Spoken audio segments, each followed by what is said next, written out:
Good morning, everyone. They can now see us, so make sure you're ready for camera, gentlemen. I appreciate you for joining today. It's going to be a fun conversation.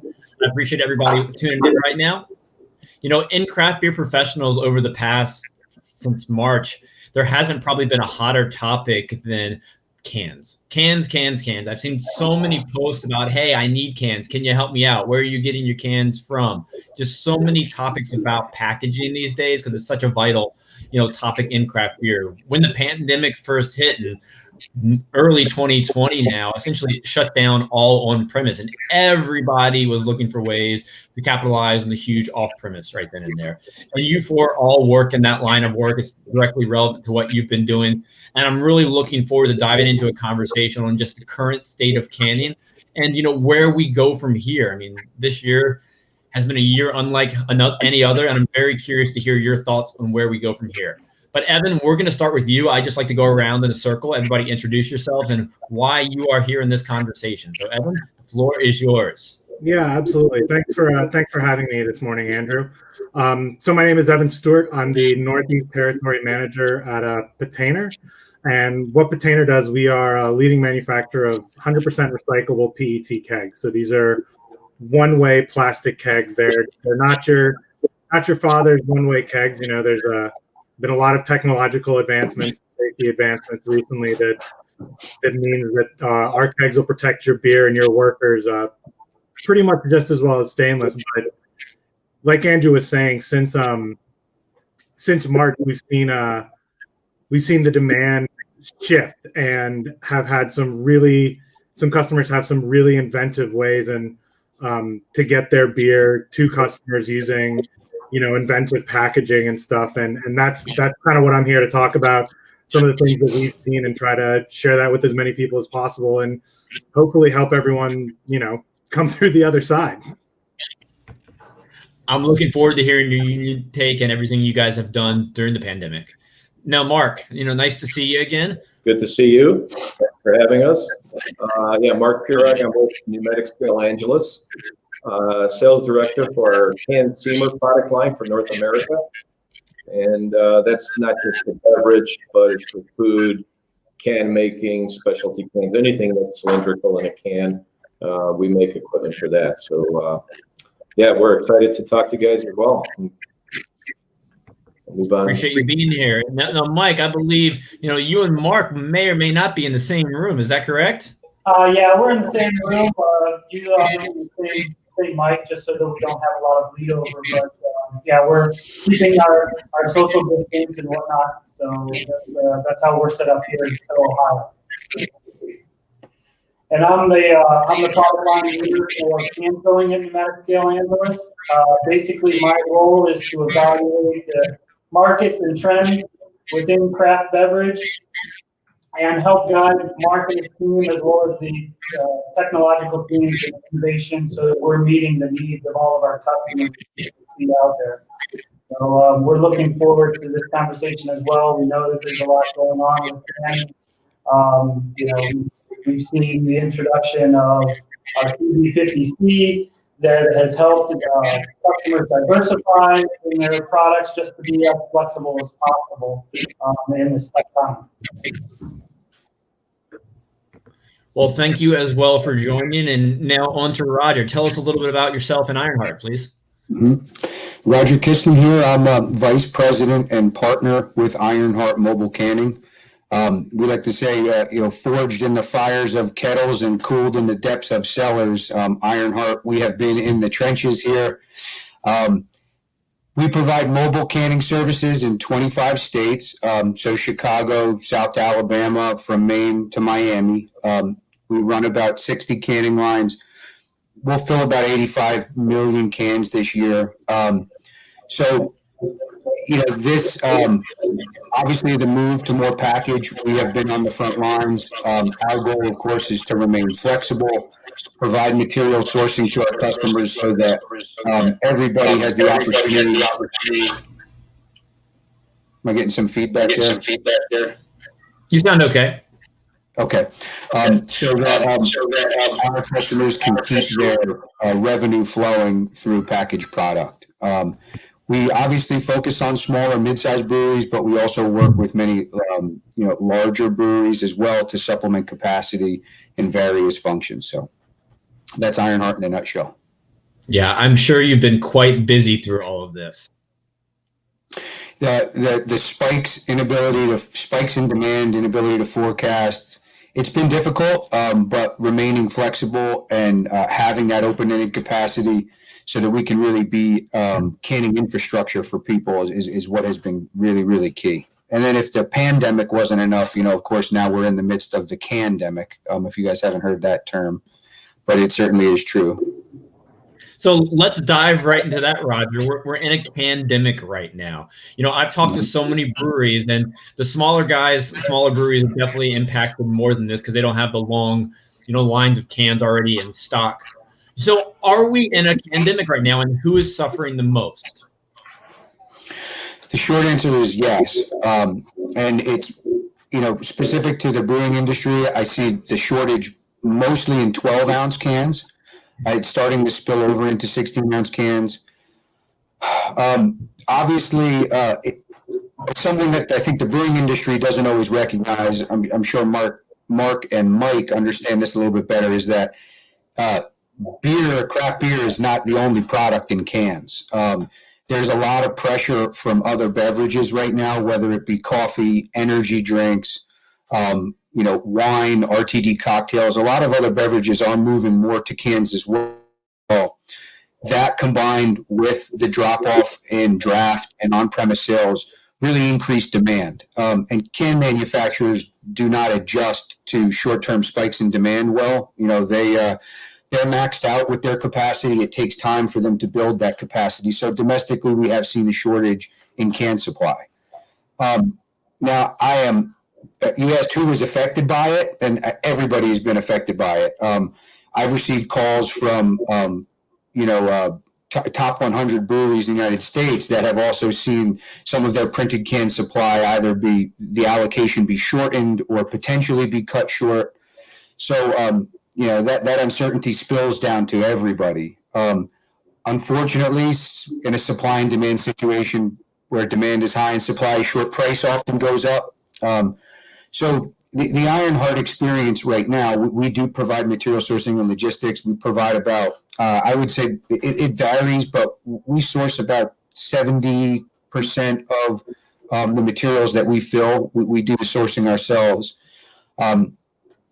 We pump from a few different wells so that we're able to keep supply. We use all different canning manufacturers. So we use, we seam cans from Ball, we seam cans from Crown, we seam cans from MCC, R-Dog.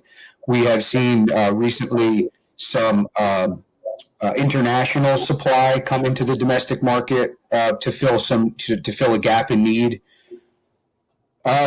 Some important, and we've been able to maintain an uninterrupted supply of materials myself, but it's been a scramble. It's been a scramble both geographically and it's all timing. So I'm hopeful that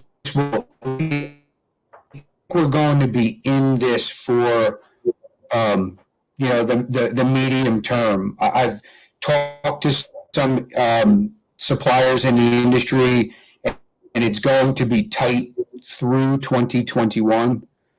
So my suggestion would be to, lock up your supply if you need to, seek some type of maybe a contractual obligation or some assurance that your cans are going to be supplied. But it's going to be tough. You touched on so many great points that we're going to dive into over the next hour. But Evan, I'd like to hear from you. You're not directly in the can business. So who have you seen impacted the most, and how has it affected Petainer through 2020?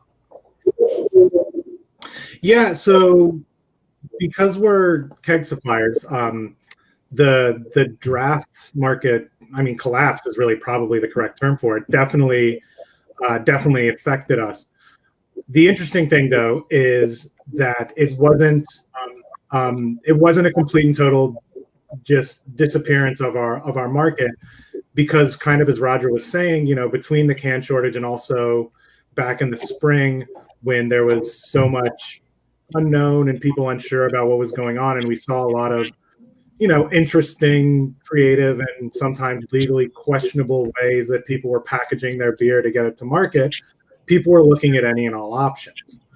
So we've actually seen not a growth, but a steady state, and really more of a shift in kind of who our customer base is, because historically in the U.S., a lot of our customers have actually been outside the beer space. Coffee, kombucha have been two of our pretty big customer bases, and those draft markets have effectively disappeared. But what we've seen is a lot of craft breweries become bigger customers, because what they're doing with our kegs is looking at them as an alternative packaging way to get their product into consumers' hands. And basically the goal is to be able to sell kegs direct to consumers without having to worry about deposits or things like that. And we've also seen people do really creative events with some of our kegs, where we've seen people do basically for an Oktoberfest event, you come by the table comes with a 10-liter keg of Oktoberfest, and then you and your group of 6 people don't have to leave that table other than to go to the bathroom. The wait staff doesn't really have to come and interact with you as much. So it just eliminates a lot of interaction and a lot of potential,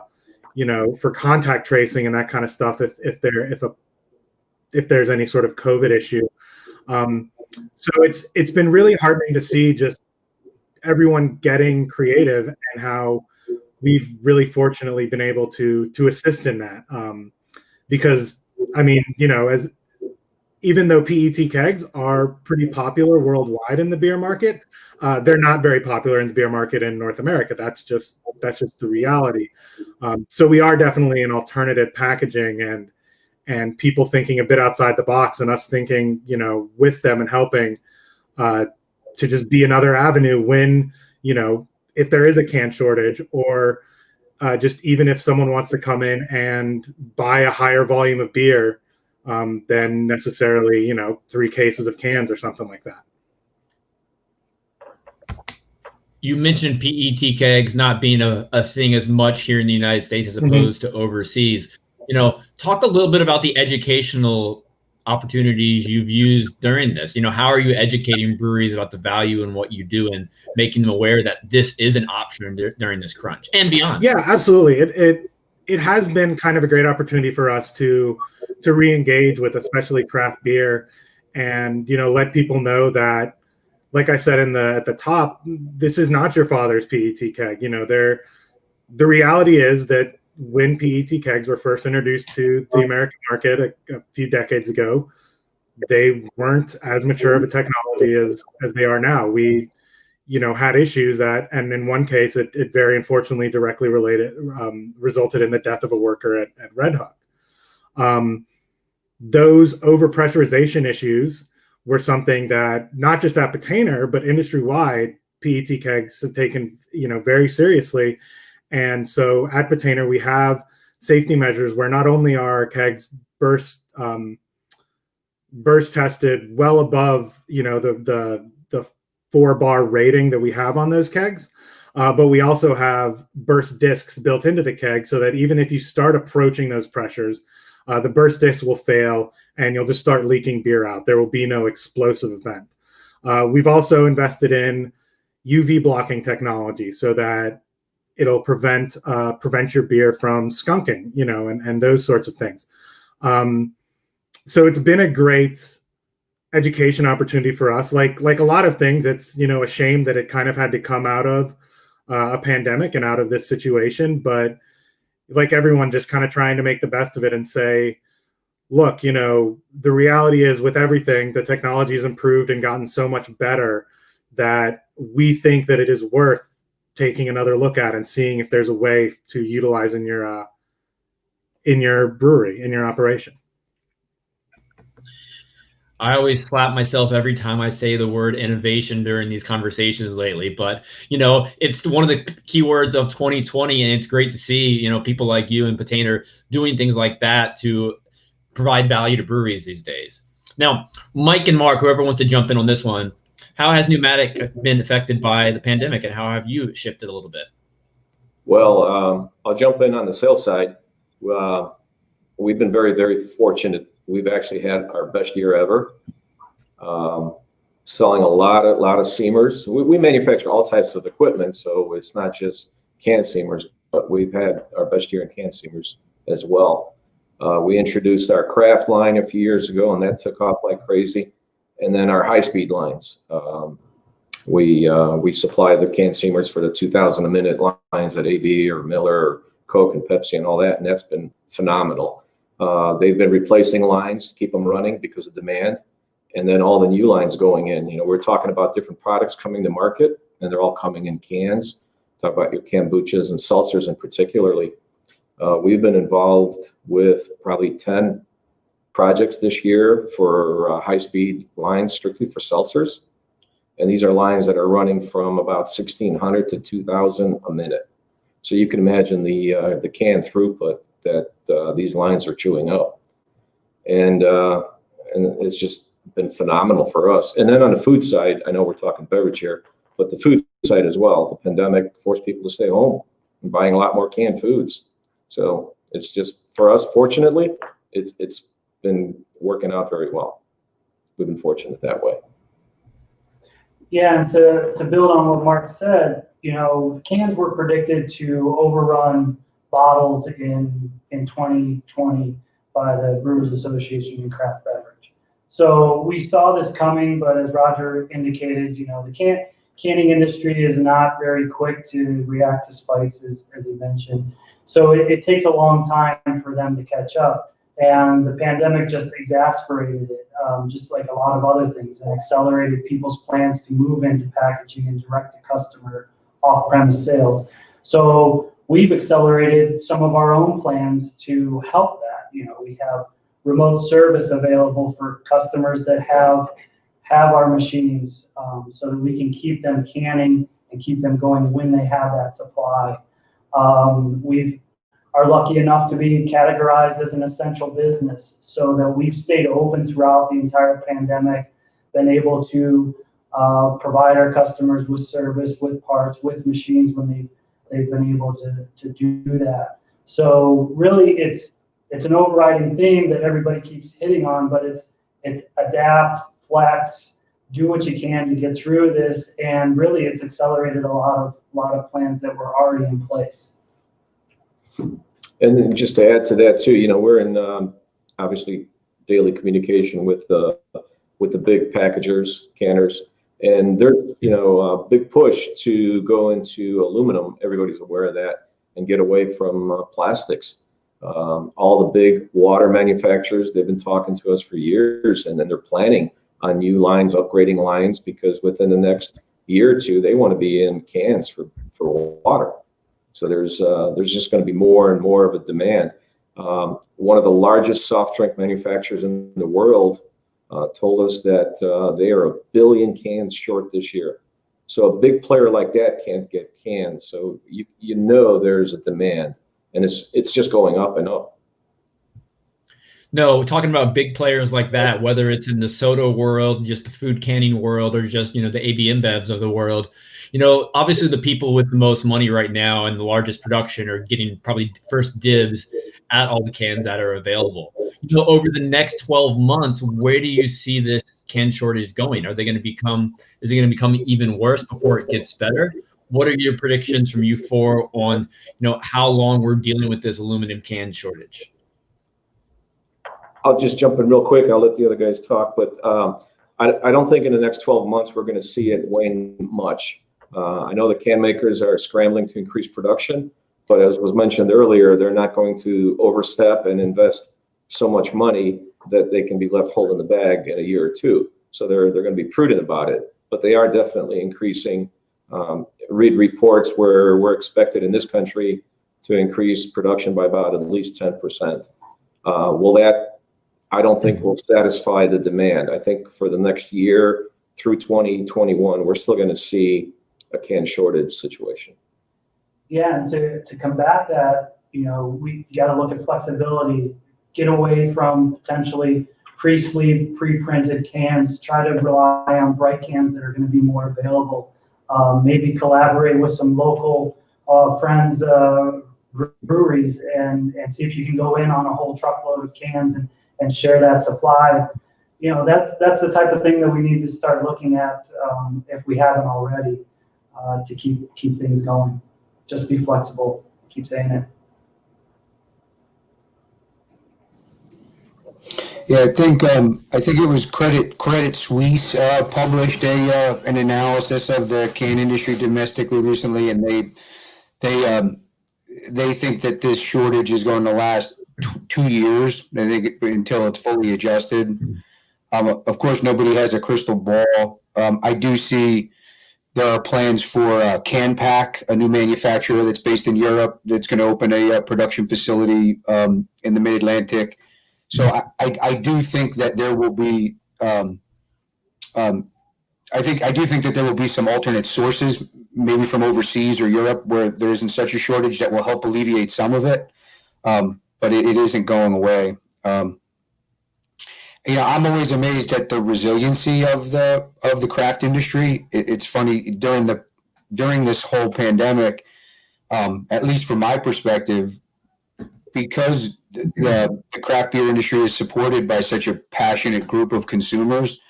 I haven't seen a fall off in demand. It's just a shift, right?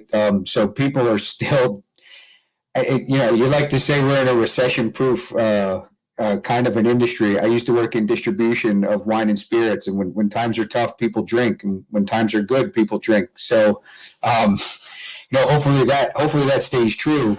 But there certainly has been a shift, as everybody has seen. 18 months ago, 2 years ago, it was a drive to the tap room. Everything was driving to the tap room. And many craft brewers built their business model around that. And obviously that has shifted. So, but the resiliency has amazed me, whether it be to-go sales or pop-ups or self-distribution.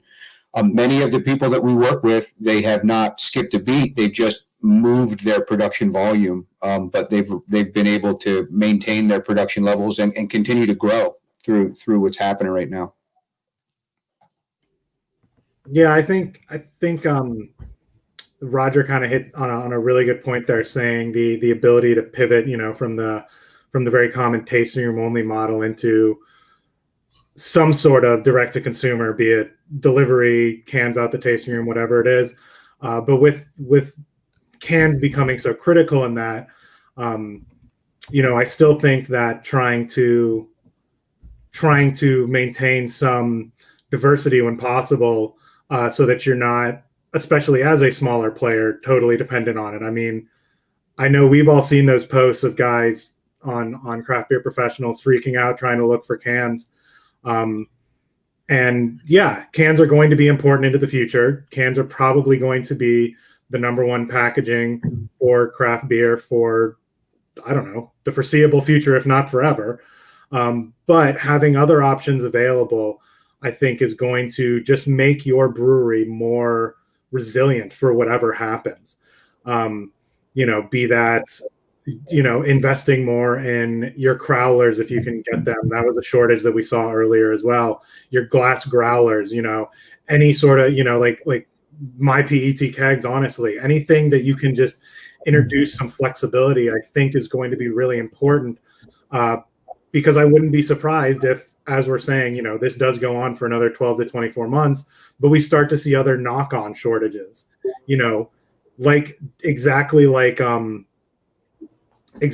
we're talking about cans being short. We might get into the situation where equipment to can comes into short supply. So I think that just being able to have a lot of options, and being, even if you're not necessarily in all those packaging options right now, being informed and being aware so that when something happens, you're able to look and pivot very quickly, I think is going to serve, all the breweries very, very well listening to this.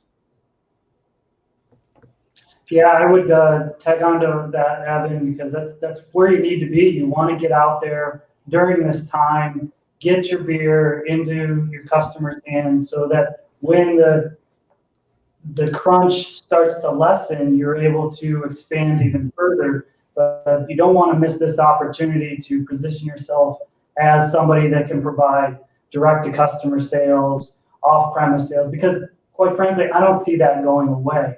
I mean, people will migrate back to the tap room, but they're still going to want that to go. There's still going to be people that are going to be direct-to-customer.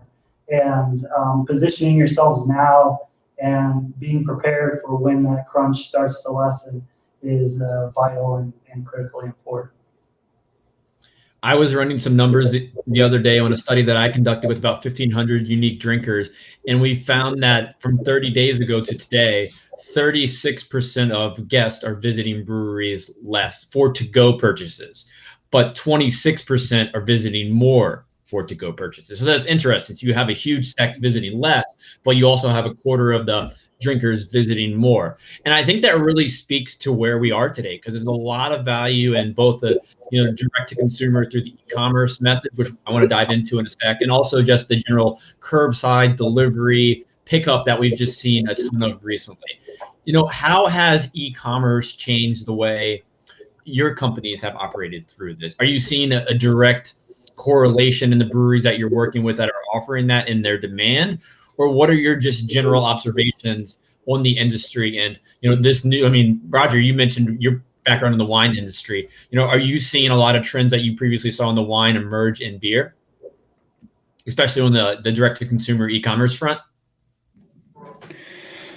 I don't know if I could draw a parallel between the wine industry and the beer industry necessarily. But some of the things that I have seen that have really helped and stimulated some of the partners that we work with are lessening of restrictions with a brewer's ability to go direct to consumer. And I would like to see that continue. I think that has been extremely helpful in being able to ship in state, being able to take direct orders. Because let's be honest, not everybody's brewery is in an urban area where people can beat a path to their door and line up to grab cases. And that was one of the unforeseen and interesting things for me in March, April, and May, when this was fresh and everything shut down. It was a mixed bag.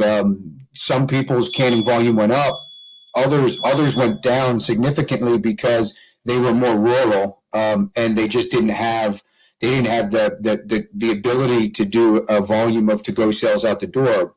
But as they found direct-to-consumer options and more options maybe for online marketplaces to be able to send direct-to-consumer and have some lessening of those restrictions would really be a big help. I know some breweries that it was their saving grace, and they turned their tap rooms into into staging areas for mass shipping operations, sending cases out across the state in order to stay busy. Yeah, I think one of the interesting things that we've seen with direct to consumer is the reality of shipping a keg to someone is logistically a bit of a headache. Let's be honest. Shipping 5 gallons of liquid is not the easiest thing in the world. But we have seen people who've done it successfully, and where we've seen some of the direct to consumer sales come in for our customers has been in positioning their product as kegged is kind of a halo product. So I'll use an example of a customer of mine who's in the Eastern Shore of Maryland. It's very, very rural area, but she's not too far from a marina that's on the Chesapeake Bay right there. So over the summer, she got some of our little 10-liter kegs, so 2.5 gallons, paired it with a rental of a Micromatic tap, and directed her marketing campaign on Instagram and Facebook and whatnot at the marina. So saying to people, hey, if you're going to spend the day out on the boat, come get this little keg. It's perfect for, the 5 people you're allowed to have on the boat with you, and just have a good time that way. And she saw that work fairly well because it brought people in who weren't coming in otherwise, who then, as they're picking up the keg, they're buying 1 pint as they're kind of hanging out there for 15 minutes, maybe picking up a 6-pack of beer, but also establishing the knowledge of that brewery and that they can come back if it's only 10 minutes from the marina. So come back every single time you're going to be out on the water. So it's been interesting watching how people use, the inventive packaging and the kind of non-traditional packaging with the direct to consumer, and really, like I said, in our experience, not necessarily direct to consumer sales, more kind of on the e-marketing, the online marketing side that we've seen be really beneficial for people using our kegs, to drive people to their breweries to not only buy the keg, but then buy the pint while they're waiting, maybe get the t-shirt or hat or the other merch, get also the 4-pack of 16-ounce special release that is so special they're not putting it in kegs, kind of thing, and how they've been able to do that. But I also think, exactly like Roger was saying, the lifting of regulations around volume has been huge. We've seen a lot of brewery customers who are now able to legally sell kegs directly to customers because there's a lot of those volume restrictions have been lifted, and that's been huge for a lot of people.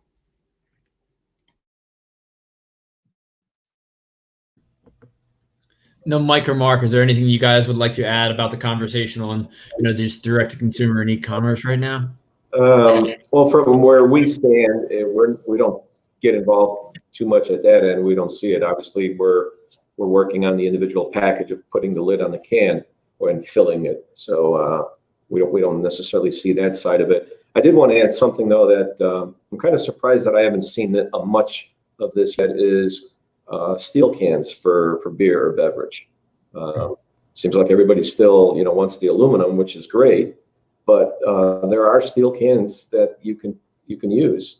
You just put aluminum lids on it. We've done it in the past. We do it all the time in limited markets. So I think that's an avenue that some canners should look into. And Mark, what is the pricing like for steel cans, just off the top of your head, for breweries considering that option? It's probably a little bit higher in that steel lines run slower than aluminum lines for making the can. So your cost per can is going to be slightly higher. Your lid is the same. So the cost for the lid doesn't change. So it could be slightly higher, but at least the availability could be there if they can find a steel can manufacturer that will be willing to convert their line to run whatever size that they need to run. So they would need a new canning line that was capable of canning in steel? Your typical can line that runs steel cans is probably for the food market. And if you look at food cans, obviously they're not 211, 413 cans with 202 lids. But the line can be converted to run that if the demand was there. So they could convert a line, or there are steel cans out there. I mean, we've had some customers that have run certain beverages, for instance, ready-to-drink cocktails in steel cans. So there's some people out there already making beverage-sized steel cans. Yeah, I think that really speaks to one of the biggest challenges of the pandemic and the candemic so far. Evan, you got me saying that now. Or was it Roger who said that early on? But, it's the investment needed to survive this pandemic. You have to have a little bit of funds on the table ready to spend, because if you have to purchase larger quantities of cans these days, they're going to cost you more money. You need to have more cash on hand. Just like Mark, you just mentioned, if you want to get into steel, you have to be ready to make the investment. Looking at the four of you and your interactions through the pandemic so far. What's it like getting cans on your end? I mean, Roger, I imagine you obviously mentioned you have relationships with quite a few suppliers out there. Mark and Mike, do you have relationships with the can producers out there, or is it on the responsibility of the breweries you work with to secure their own lines? And how have you all been helping your customers, make sure they have cans to, one, use your equipment? Well, that's the most important thing, and get their beer in cans. Yeah, so we have working relationship with can manufacturers, but our relationship is on the design. So we work with them when they're making a change in material or a change in size of how that's going to be affect on the seaming side of it, or the can seam, or how it's going to handle that can. So we work with them on that very closely, design tooling for making the seams, different base plates and so forth. We're not necessarily closely involved with them on the supply of the can. Mike, can you add to that? I mean, yeah, I would just say, building on that, we deal with them on the design, and so that our machinery can accept future can innovations. Take the widget can, for instance, for nitrogenated products. We want to make sure that our machine can run that. So that's another reason that we got into counter pressure and things like that. But from a can supply, we don't have so much impact or I don't know how you want to say it, but we deal with them more on the front end of that, the design of the can, the innovations that they're making on the cans and things like that. Yeah, you got to realize that we're dealing with the Coke, the Pepsis, the ABIs, and these. Obviously, they don't need help in procuring material, so it's just something that we don't get into. Now, looking at the pandemic as a whole, so many suppliers, whether you're, a canning supplier, you're Evan over there, your PSA, so many breweries have been reaching out to their fellow industry suppliers about just for knowledge these days. It's not just about the service that you provide or the product you're providing. You've become a source of just community conversation and just ways that you can help during the pandemic just by talking to someone. Have you seen your clients reach out to you with more unique educational type questions through all of this? Absolutely, yeah. As more people are getting into the canning, they're newbies, if you will, and they'll ask questions that we don't even think about because they're like second nature to us, but it's new to them. So absolutely, they're reaching out for very basics, and some that are more sophisticated, if you will, that have trouble. Maybe they have changed over from a different can, a different lid, and they're seeing seam issues. They'll reach out and we'll work with them on different tooling, on different setups and so forth. And then also on maintaining a proper machine that it's going to seam the can properly, not just the first at the end of the month and 6 months down the road. So yeah, definitely working with a lot of them very, very closely on that. And it's it's not necessarily even our, a lot of times they'll reach out, they have somebody else's equipment and they're having issues, but we're considered the experts in the can seamer field, so we do help them out. Now, Mark, that seems very interesting because everything you mentioned just now seems like things they'd want to be knowledgeable on prior to the pandemic. Why do you believe we've seen this increase now? Is it just they have more time on their hands to take to learning, or why weren't all these questions asked prior? Well, I think part of the reason is that the people that are running can seamers now are running them full time, if you will, as before, where they maybe had 60, 70, 80% of their business was their tap room, and then they would make some cans to after the fact or try to put them on the shelf. And now it could be 100%. So your demand is there. You're just putting that much more out there. Yeah, demand and focus, I would say, goes along with that.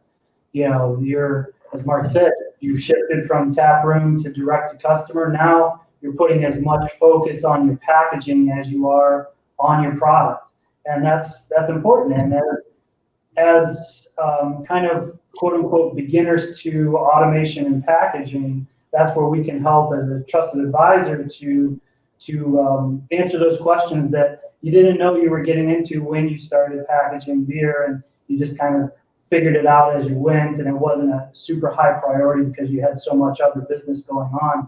And now that that's where your business is coming from, you want to focus on that and put as much passion into the packaging as you are into your beer, because at the end of the day, I mean, that's your brand, and that's what people come there for. Yeah, envision somebody walking into tap room before, oh, I like that beer, I'm going to buy a couple cans, maybe a 4-pack or a 6-pack, take it home, my buddies, and it might be gone the next day or 2 days. Versus now, if that brewery is canning everything and it's got to be distributed, it could sit somewhere 2-3 weeks before a consumer gets it. That seam integrity better be right. Otherwise, you're going to have flat beer, skunky beer, or we've even seen empty cans where they've been upside down and just leaked out because people thought, hey, there's a lid on the can, it's good, let's send it out. But is that integrity in that seam there, is it proper, correct? And that's where we're helping them out. No, that's fantastic. Now, Evan, I kind of want to dive back into what you were talking about a few minutes ago about just innovative ways that the customers that you work with have been using, your one-way kegs. Can you talk a little bit more about your role in that whole process? Are they coming to you asking how these, PET kegs can be used, or are you going to them with suggestions of, hey, I think this could be a really valuable strategy during this pandemic? Because we've seen on the internet this, people have so much time for education these days, or more than they did pre-pandemic. People are just looking to learn. So, how have you shifted your role to becoming more of an educator versus, say, a salesperson or tech? Yeah, so it's actually been kind of a two-way street, because there have definitely been some ideas that, internally we've come up with and are presented to customers, but there's also been customers who have come up with their own ideas and then shared them back with us, and we're like, oh my gosh, that's brilliant. And then we kind of try to go publicize it. What it really kind of comes down to, and for us, is making the keg and the draft packaging more accessible to people. The reality is that not everyone has a kegerator at home. As much as we all love the idea of having a kegerator, people just don't.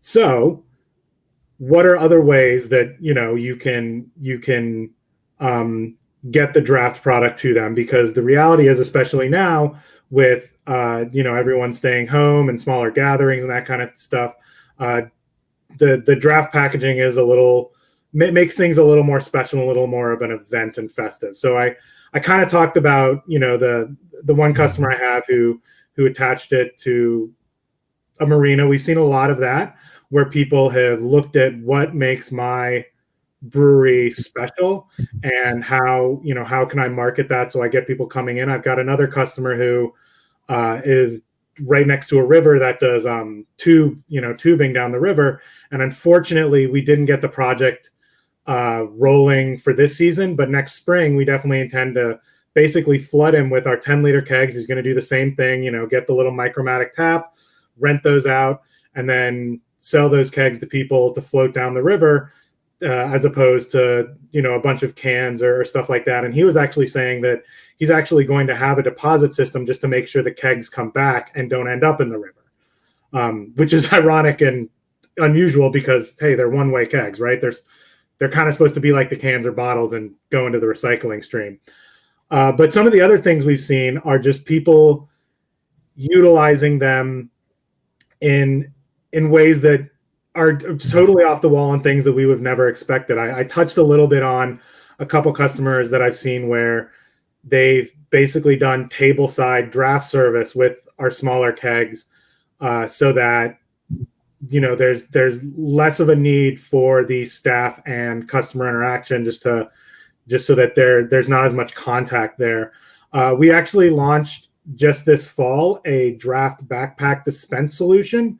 So it's a backpack that the 10 or 15 liter keg will go into, and you can walk around and dispense. When we started that program late last year, about a year's worth of development, the aim was stadiums and concert venues and stuff like that, where you've got the traditionally the people walking around with the trays of 16-ounce canned beers, and having this as another way for those people. Well, stadiums aren't doing much, right? Music venues aren't doing much, but we've had some customers who've launched it, and especially if they've got a large outdoor space where you can have a couple people circulating who can fill cups at tables.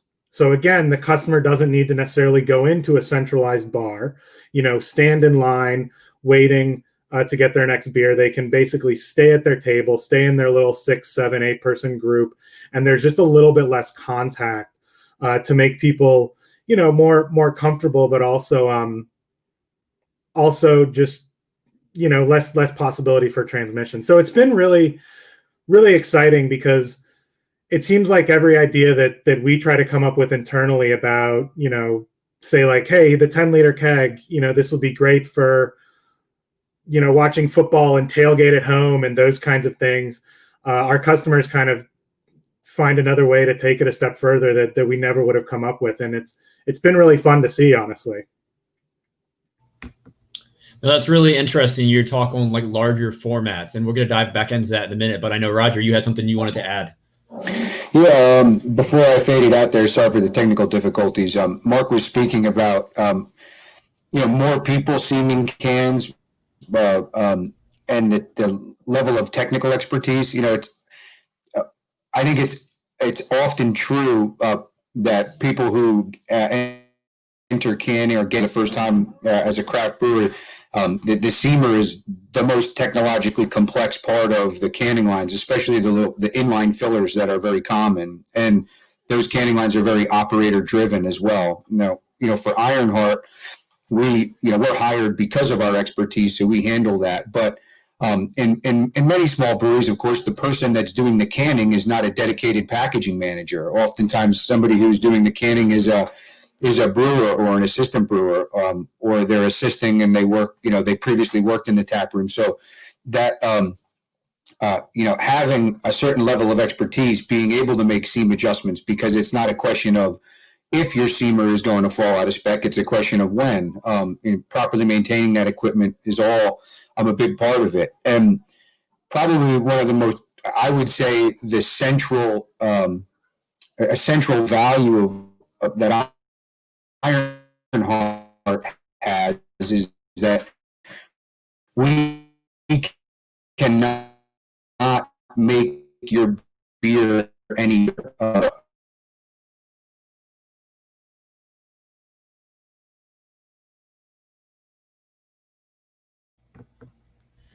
I think Roger's audio is a little bit in and out these days, but we'll let him come back to us in just 1 minute. But, Evan and Mike and Mark, I want to kind of go on something Evan was just saying. Evan, when you're talking about your 10-liter, PET keg, we're talking about larger formats, which cost the consumer more.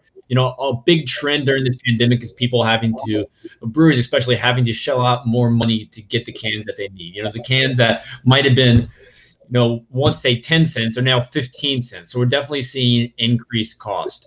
What are your recommendations to breweries with regard to when you sell them one of these kegs, how are they conveying a greater pricing to the customers? And breweries that are, putting out cans to distributors, are you seeing any unique relationships to, kind of go in, whether they increase the cost or reduce the amount of, profit margin from the distributor to make it a little more, let's say, a little bit better for the brewery who's taking on the higher cost of cans?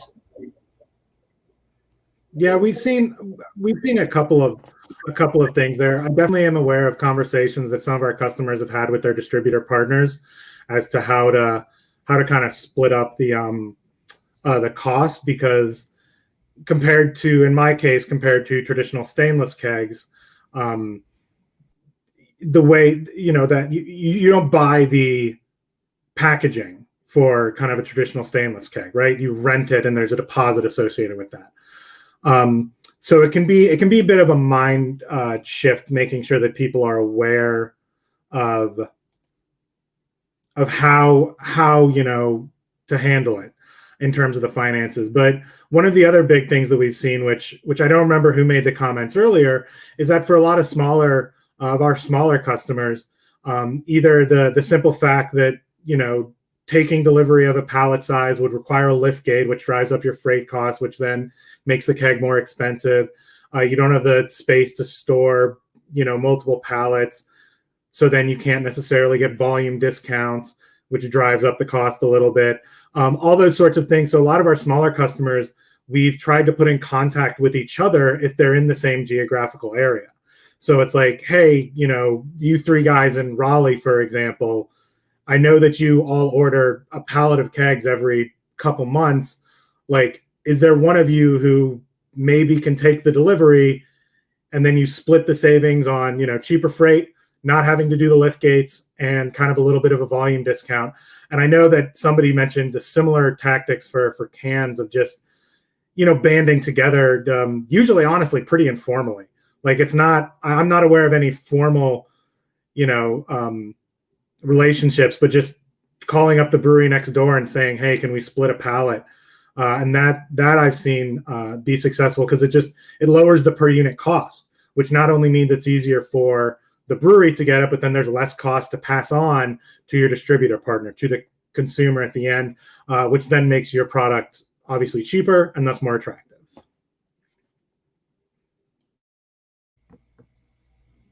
Now, Roger, you're back. I'm back. I shut down a couple of things I think might have been chewing up some bandwidth, so hopefully I'm back for good. We're glad to have you back.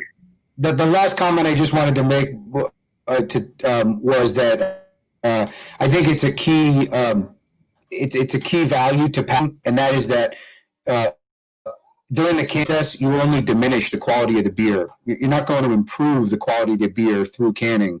And it's a kind of a core belief, a core component it's a fundamental belief in packaging. So, a brewery could make the best IPA or the best Kolsch anybody has ever tasted, and nobody will ever know about it if the canning process oxidizes it or diminishes it. So, when you're canning, the goal is to diminish that quality as close to zero as possible. It will never truly be zero, but it's as close to zero as possible. So, I think as more brewers do move their product into cans and not just draft, that becomes more important. And I know Mark mentioned it, but if the beer is going to be if the beer is going to be consumed in a week, it's less of a concern. But if it's going to be shipped long distances, or if you're forging a new distributor relationship where you're going to need additional shelf life, that level of expertise in quality packaging, low dissolved oxygen, so that you get the freshness and extended shelf life, is that much more important. So. Now, through this pandemic, we've seen the closures and the drive for off-premise sales, and you've probably seen a ton of cans, sales spike during then. But then breweries reopen once cases get low. We see a little bit more on-premise. Then we kind of see the trend as, they have to close again. Are you guys seeing waves in your lines of work, or is it more so there's just constant demand for the cans and your services that you aren't necessarily feeling the slight, wave of the consumer out there? I'll just add, from our point of view, from equipment supplier, the high-speed lines, we're not seeing that. But on the low-speed craft line, the inline filler, we've had some projects that have fallen through because of COVID, but very, very few. Some get delayed a little bit because the smaller breweries maybe have issues with trying to get financing or so forth. It takes them a little bit longer. But overall, we're not seeing too much of a drop off on the people that were really serious about getting into canning on their own, as to ultimately when they acquire a line. I'll say that we have seen spikes, and the spikes in demand for my service are mostly related to fear of additional social distancing or peel back, or a roll back to more restrictions that we're seeing right now during the holidays. The biggest trend that I have seen on mobile canning is the seasonal drop off is not happening this year. So we're typically much busier, to the tune of in some extreme cases, we'll see 25 increases in demand from 25 to as high as 40% from, let's say, January to July.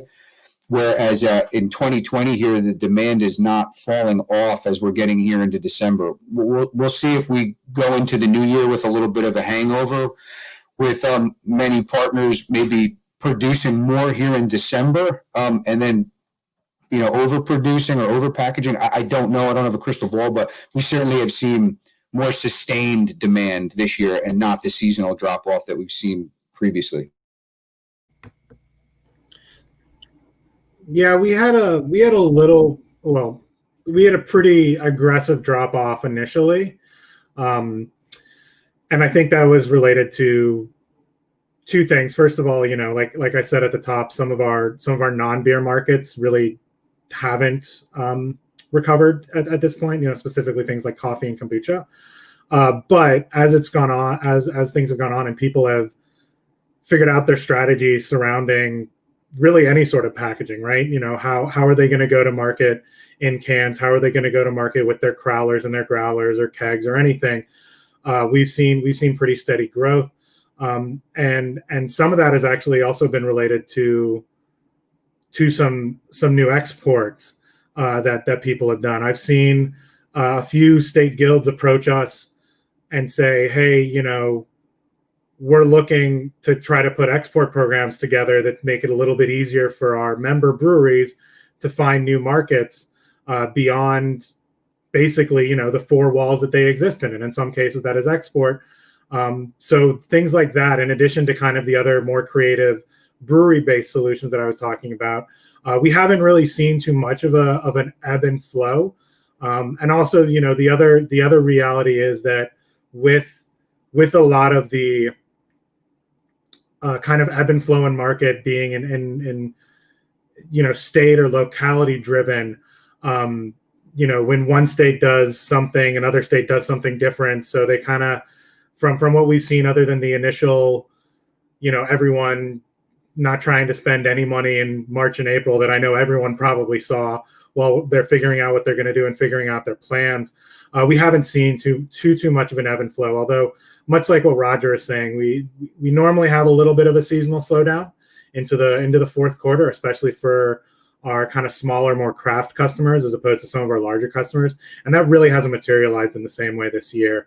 And I think that is almost the exact same thing that Roger was talking about, where just people's plans have changed, and looking at some of the canning and other packaging options as more of a core business than necessarily a supplement that is nice to have in the summer or nice to have around your seasonals, and something that they're investing a little more in year round.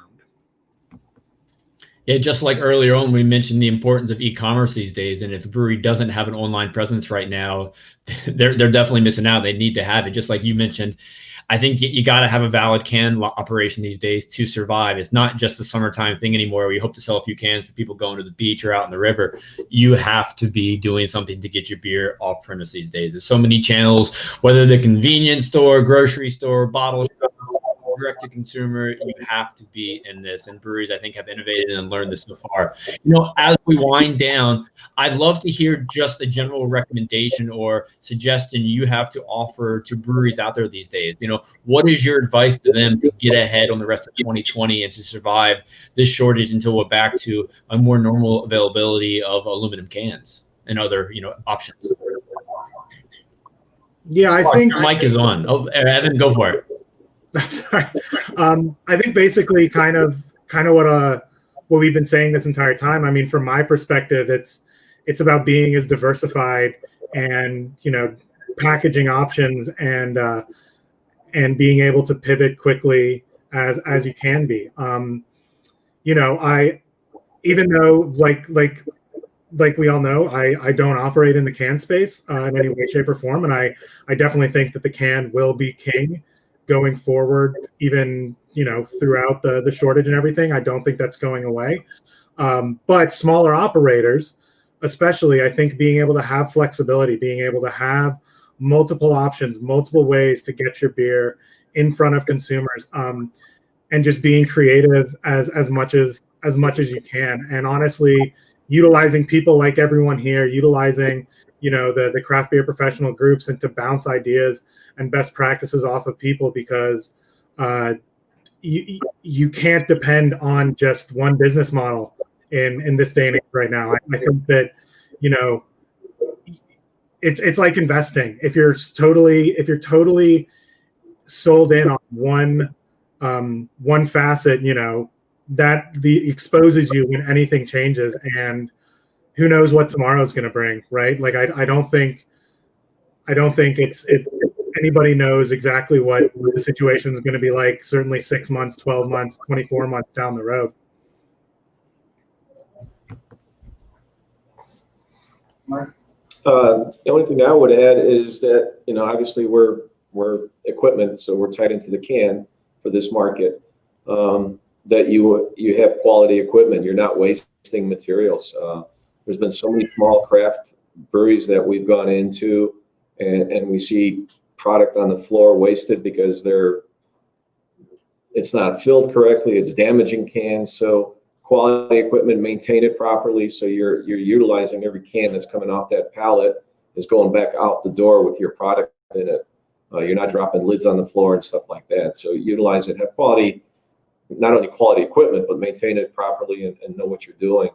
And then I kind of agree with what Mike said earlier. We've seen this in a few local canners where they get together and they'll buy bright cans and then label them as they need them for whichever brewery it's going into. They might even rent a warehouse space and they'll store a couple truckloads if they can get them, and then as they need them. So they share that resource, and that's a great way to do it. Yeah, I don't think it needs to be said directly, but everybody knows it. Just be flexible as much as you can. You know, as Evan said, diversify your products, your packaging. Be there out in the space with e-commerce and whatnot with the direct to customer. Just so you know, when things start to lessen, you're there, you're present, you're at the front of people's minds to go and buy your product. So make sure when you're buying whatever you're buying, that it's flexible enough to address your needs today as well as grow into the future. That's a good point. I just want to add on. So the brewers, the canners, they have to think forward eventually, and it's not that far into the future. The can shortage will be taken care of. The pandemic will end, and we'll be back gung ho going. And the people that are ready for it are going to make out. The people that aren't ready are going to be left behind, and it'll be that much tougher to catch up at that point. So you got to be looking forward as well. I wish we could just close on that, Mark, because those are definitely wise words you just shared with the group. I mean, great summary there. But Roger, we're on to you. Impart your wisdom to the group. I would say don't be afraid to invest in marketing and invest in sales. You know, that will move your brand forward. Like Mark said, that's part of positioning yourself properly to come out of this properly.